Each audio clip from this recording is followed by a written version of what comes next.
Okay, so I thought I'd do a quick video on the AU2 Fairmont V8 wagon. You've probably seen this car before in a few of my other videos, particularly when I went to go and pick up the ransom crawlers, the little bulldozer tractor things from Ivan. So I went and picked two of those up with a trailer, and I'm actually going back to Ivan's today to pick up some other bits and pieces that I wasn't able to take last time. So I'll head over there shortly, but yeah, just wanted to show you the AU2 V8 Fairmont wagon.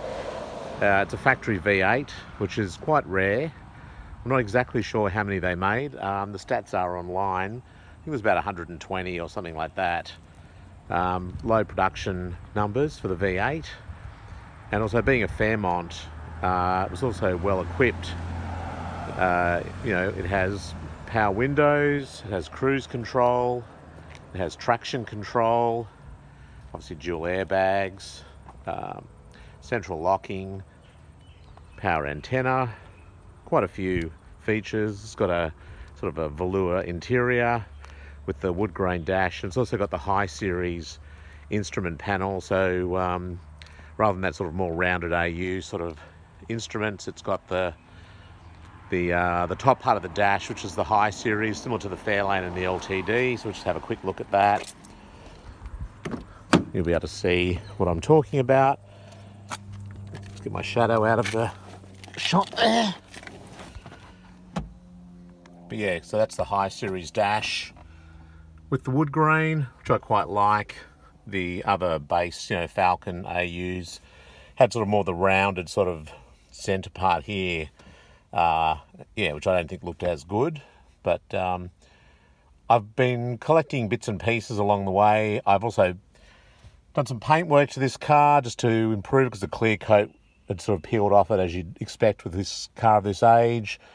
I've got new door pulls, speaker covers from the wrecking yard, because I guess the parts are relatively cheap.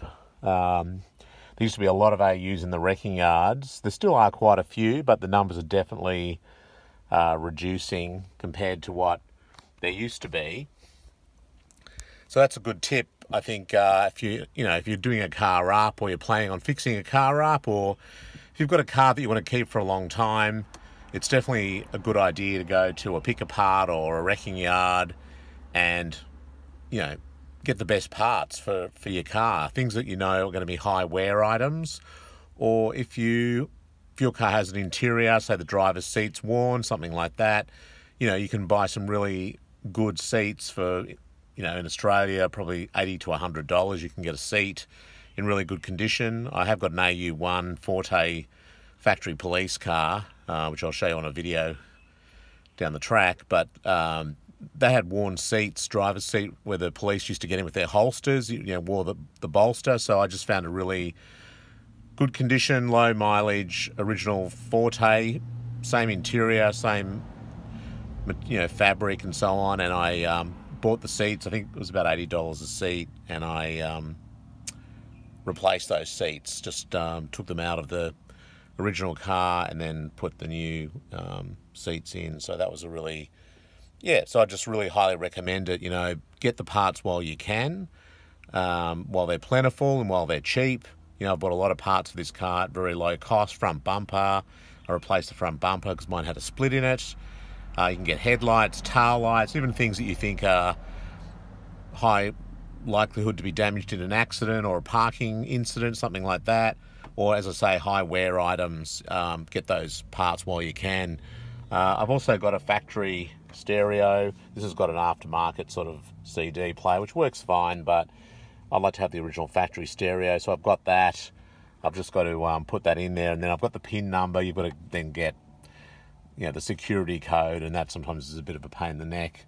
But yeah, pretty comprehensive instrumentation. You know, obviously fuel gauge, temperature gauge. You've got oil pressure level, and also the battery gauge as well in terms of amp gauge.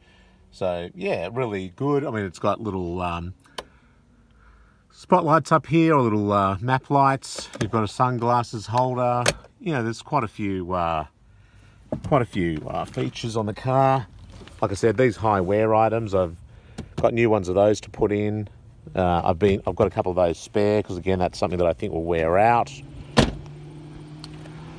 I've also been able to buy wheels and tyres quite cheaply.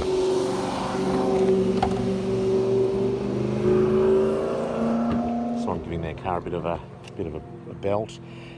So there's the engine, 5 litre V8. Not exactly sure of the kilowatts. I'll probably look that up. I might put that in there in the description. I'm imagining, what, 160, 180, something like that kilowatts, just the standard 5 litre V8 for an AU2. But yeah, it performs really well. It's very smooth. I mean, the fuel economy, it's not something I really think about a lot, but it's quite good on fuel. It's very smooth. It's got plenty of power, and yeah, it's a really cool car. I really like it. I didn't pay a lot of money for the car originally. I did need registration when I bought it quite some time ago. I've had this for 5 years now, and they really weren't worth much at all. So I think I spent on it initially to get it registered what I'd spent to buy the car in the first place. But yeah, it's now looking really good. I'm really happy with it, and it's definitely a keeper. So anyway, thanks very much for watching. Please like, comment, and above all, subscribe. So thanks very much, and I'll see you next time. See ya.